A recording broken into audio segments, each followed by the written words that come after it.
The nurse at the front desk didn't look up when she asked for my ID. That was the part that stayed with me afterward. How ordinary the moment felt, right before everything shattered. I was 31 years old, standing in a county hospital registration office in Dayton, Ohio, holding a clipboard with intake forms I'd filled out 100 times before. I was there for a routine blood panel. My doctor had flagged some numbers in my last checkup and wanted a second look. Nothing dramatic.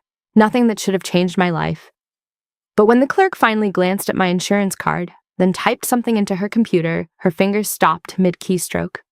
She didn't say anything for a long moment. Then she picked up her desk phone and spoke so quietly I almost missed it. I need a supervisor at registration, and call the number on the federal watch list protocol. Yes, now.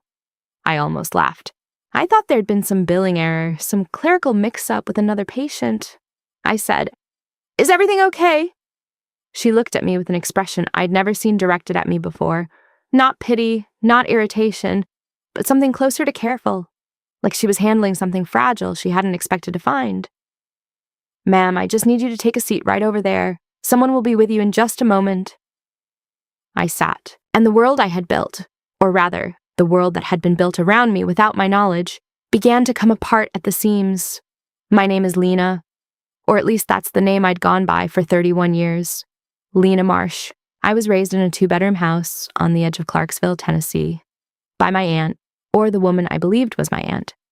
A sharp-tongued woman named Diane, who made it clear from the time I was old enough to understand language that my presence in her home was an imposition she endured rather than chose. My mother, she told me, had died when I was an infant, a car accident on a highway in Georgia. My father was never in the picture. She'd wave her hand when I asked, like the question itself was an annoyance. "He was nobody," she'd say. "Don't waste your breath." So I didn't. I learned early that questions cost me something in that house. Ask too many, and Diane would find reasons to remind me of my place. No birthday parties, no extracurriculars, no explanation for why the other kids at school had parents who showed up, and I had a woman who signed my field trip forms without reading them. I wasn't abused in any way that would have made a teacher call someone. It was subtler than that. I was simply treated as an afterthought, a background character in my own childhood. Diane wasn't cruel in dramatic ways. She was indifferent, which over 31 years carved out the same shape inside a person. When I turned 18, she told me I was welcome to stay through the summer, but come September, she expected me to have a plan. I did. I left with 2 duffel bags and a partial scholarship to a community college 3 states away. I didn't cry when I left. Neither did she. I put myself through nursing school over the next 5 years. I worked night shifts at a diner, then as a home health aide, then landed a position at a pediatric clinic in Dayton that I genuinely loved. I had a small apartment, a cat named Biscuit, 2 close friends, and a life I had stitched together myself from scratch. I was proud of it. It wasn't much by some measures, but it was entirely mine.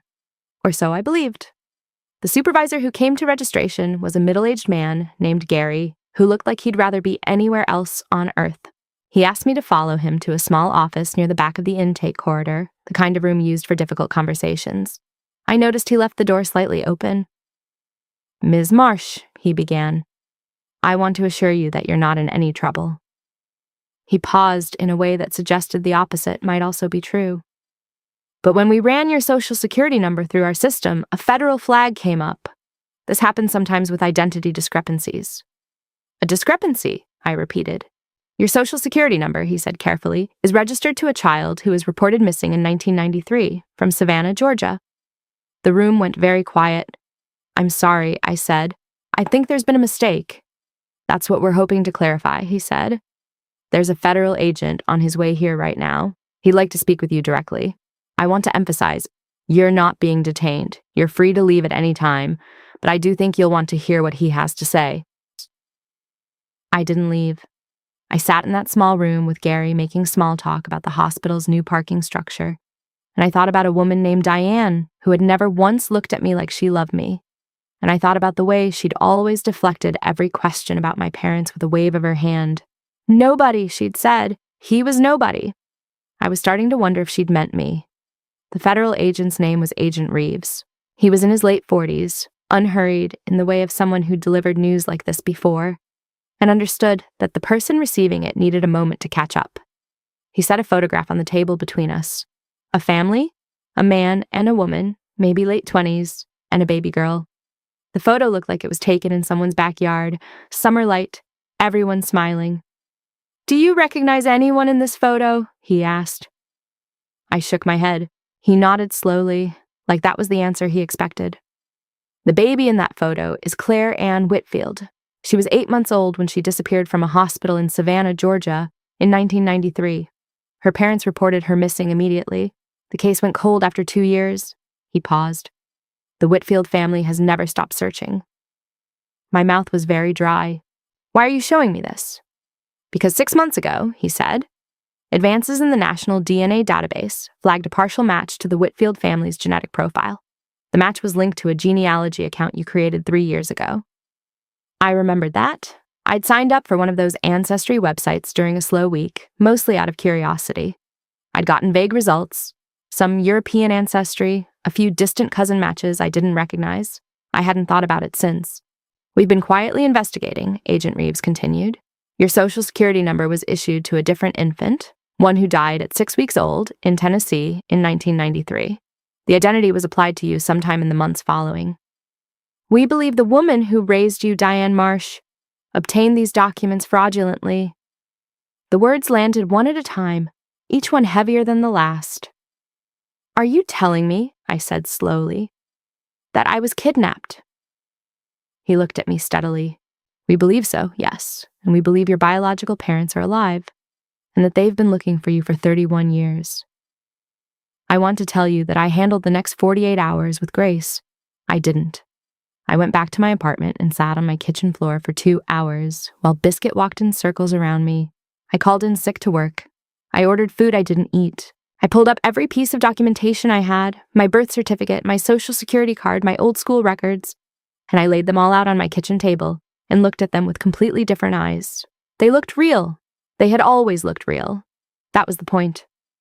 I thought about Diane, the way she'd never kept a single photo of my mother, the way she'd shut down every question about my early childhood.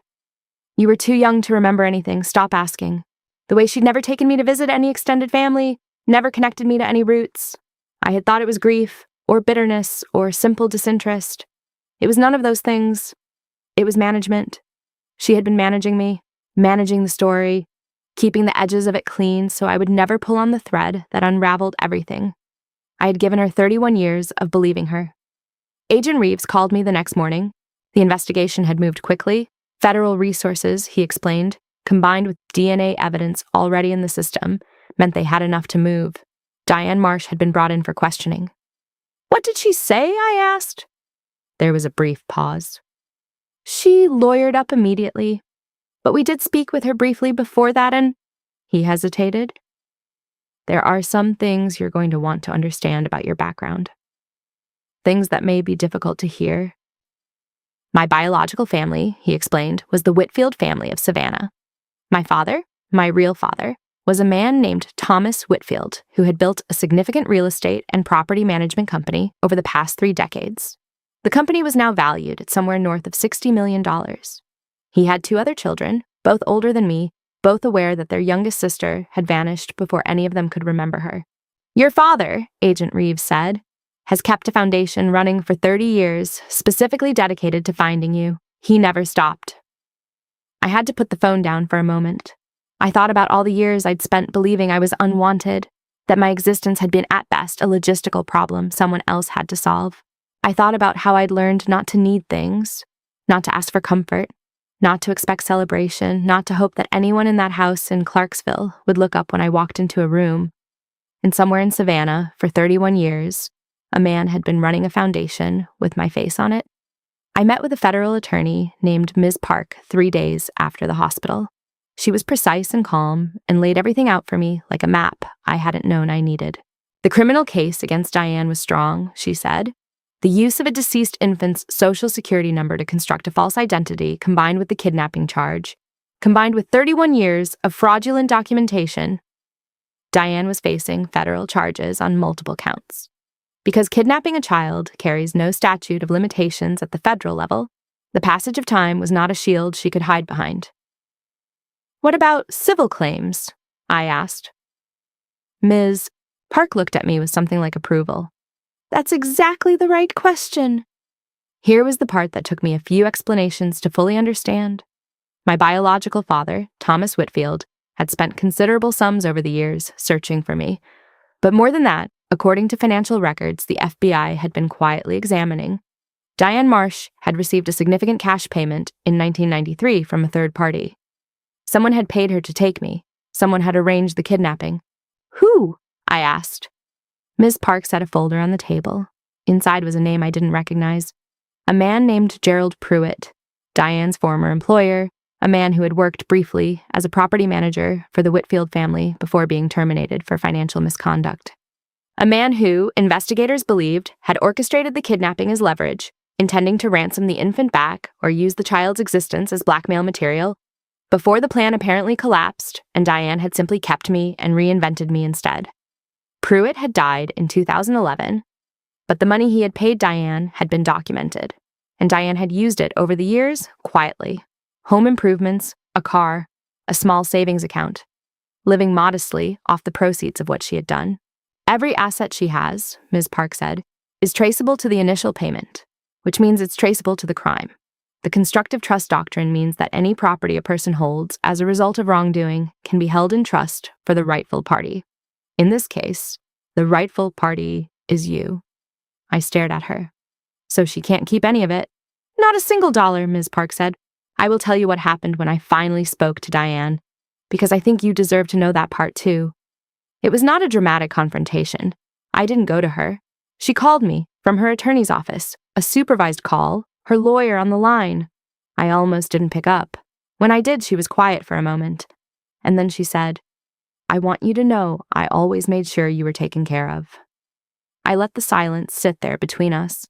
You were fed and clothed and educated, she continued, as if she were listing items on a receipt. I could have done differently by you, I know that, but I made sure you had what you needed. You took me from my family, I said. You gave me a dead child's name and spent 31 years making sure I never asked the right questions. You made me feel like I was a problem you'd agreed to tolerate. Another silence. I want you to understand, she said finally, and her voice had something in it I couldn't quite read. Not remorse exactly, but something in that neighborhood. Something tired. That it wasn't supposed to go this far. Pruitt's plan fell apart within weeks, and then I had a baby and I didn't know what to do. You could have given me back, I said. She didn't answer that. I hung up. There was a legal complication that Diane's attorney tried to use, and I want to explain it because the comment section of the world deserves an honest answer to questions like this.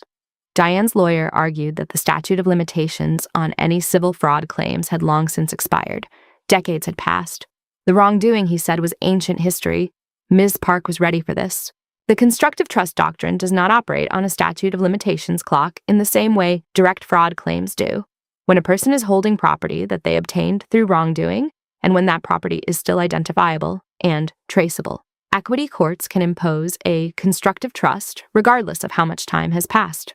The argument is not, you committed fraud 30 years ago. It's, you are holding stolen property right now. The clock for a constructive trust runs from the moment the wrongdoing is discovered, not from the moment it occurred. Diane's lawyer went quiet after Ms. Park finished explaining this in the hearing. The judge did not look sympathetic. My biological father flew to Dayton 3 weeks after the initial investigation became official. I didn't know what to expect. I had looked him up online, a man in his early 60s, gray at the temples, with a face that looked like someone had assembled it from features I recognized in the mirror. The jawline, the way the eyes sat slightly wide. I had spent 31 years not knowing where my face came from.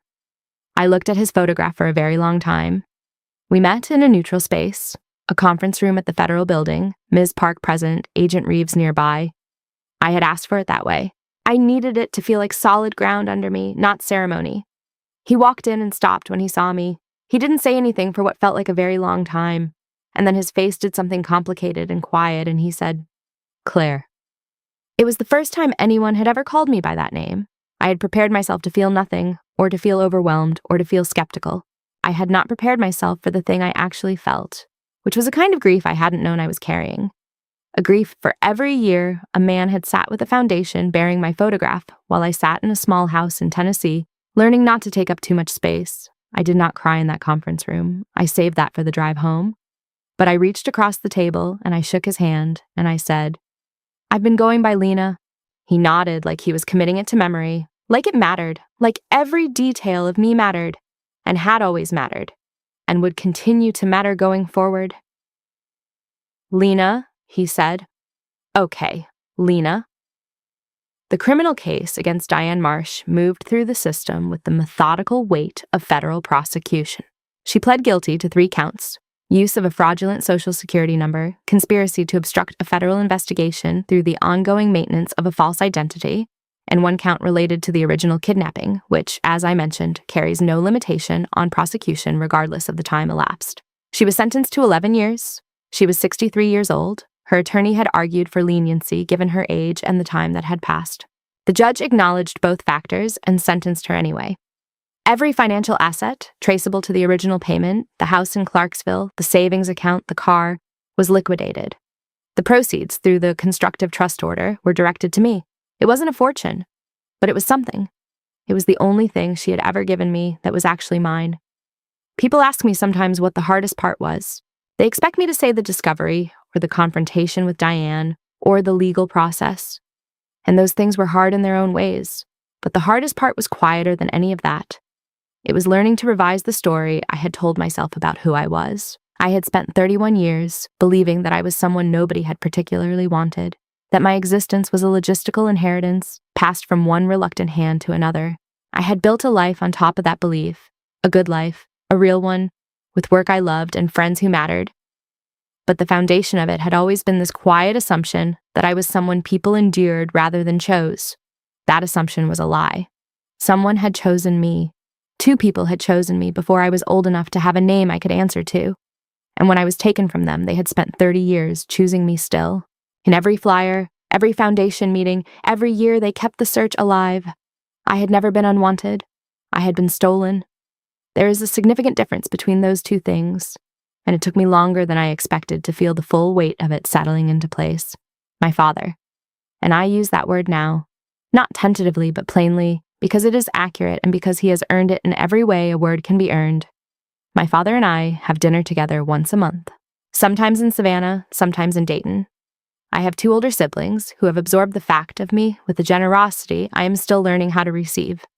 My older brother makes jokes to break the tension and then apologizes for making jokes. My sister texts me photographs of the family dog at approximately 11 o'clock on Sunday mornings. It is the most ordinary thing in the world, and I am not yet used to it. I still go by Lena. Claire is a name that belongs to a different timeline, a life that was interrupted before it could begin. Maybe someday I'll feel differently. For now, Lena is who I built myself into, and I'm not ready to put her down. But I have started to sign things differently. Lena Whitfield. It feels strange and right at the same time, the way true things often do when you've spent a long time living alongside the false version. Here is what I want you to take from this, if you take anything at all. I am a nurse. I spend my days in rooms with children who are scared, in parents who are scared, and I am the person who comes in and tells them what is happening and what we are going to do about it. I have learned in that work that the most dangerous thing is not the thing that is loudly wrong. It is the thing that is quietly, persistently presented as normal. The child who has learned not to cry because crying never helped. The parent who has learned not to ask questions because questions were never answered. That was me for 31 years. I had been so carefully managed that I had mistaken the management for reality.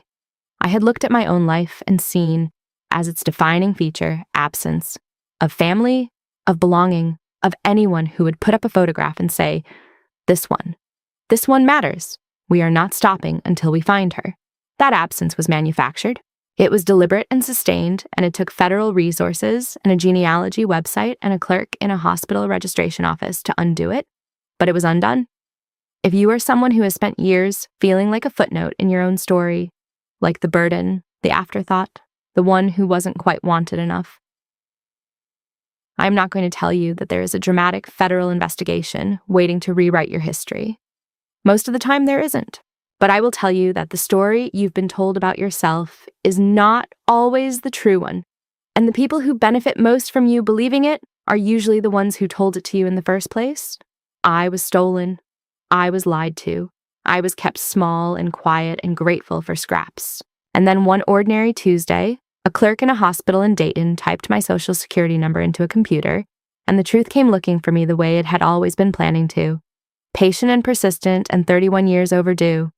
My name is Lena Whitfield, and I was never nobody's.